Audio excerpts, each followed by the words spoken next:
Okay, listen, everybody in the whole world is onto this one, but it's such a fine blunder. I cannot leave it out. Yes, it's the errant Starbucks takeaway cup, which was left on the table in the Game of Thrones episode, which just passed. So there's Daenerys Stormborn, first of her name, wearer of big hair, surfer of big waves, Khaleesi, etc., mother of all mothers, that one. And she's got a cup of Starbucks next to her. I mean, it's inexplicable. How on earth could that have happened? The Game of Thrones took 2 years to film, and then it was in post-edit. Cost hundreds and hundreds of millions of dollars. Yeah. But somehow they leave that in there. And it's not a mistake. It is a mistake. We were thinking, listen, Starbucks must have paid big bucks for this one, but apparently not. It's not the first time, in fact, this has happened. In one of the previous seasons, they left a pickup truck in the back, in the middle distance, in the snow. And in this instance, Starbucks, of course, is absolutely loving it. By one estimate, billions of dollars worth of product placement value left on the table. Speaking of leaving things on the table, perhaps the producers of Game of Thrones should take this to its logical conclusion, which is to do another bunch of product placements. I mean, just get in there, get stuck in there and sell the thing. Speaking of which, I should perhaps point out that Starbucks has paid absolutely nothing for this product placement right here in the Blunders.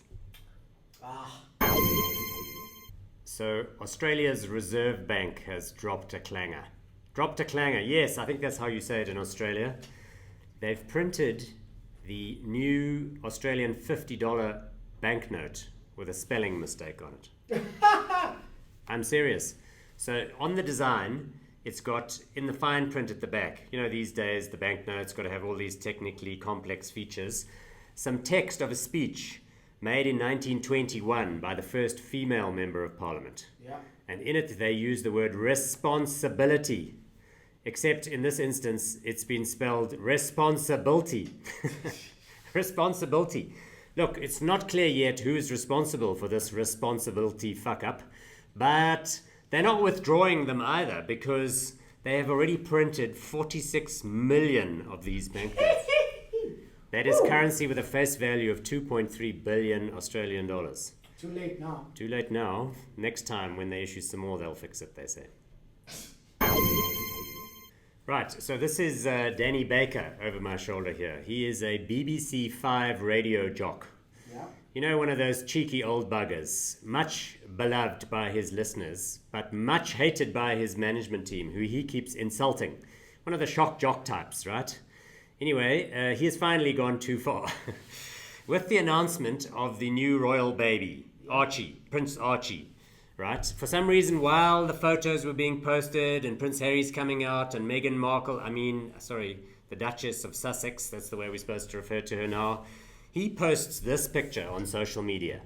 Black and white image of two old guys with a chimpanzee wearing a bowler hat and a suit.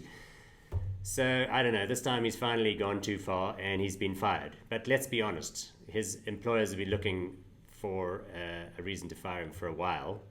And maybe everybody's just being a little too sensitive.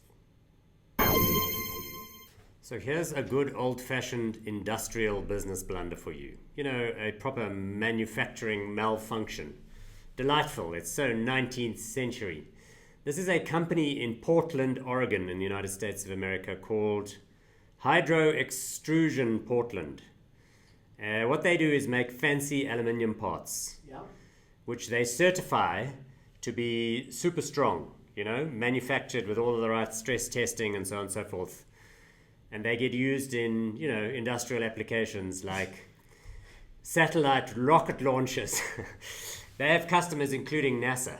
Yeah. Anyway, it turned out that basically somewhere along the line some, bad eggs got involved and they started faking the results from all of the certifications. Oh no. And some of the parts got used in the Taurus XL rocket systems that were launching satellites for NASA between 2009 and 2011. And in a couple of instances, a specific part, which was part of the clamshell, which protected the satellite at the tip of the rocket, failed to do its job, failed to open properly, and 2 satellite launches were a complete disaster as a result. They investigated and found that this was the reason. $700 million worth of money gone up in smoke. Yo. Yo.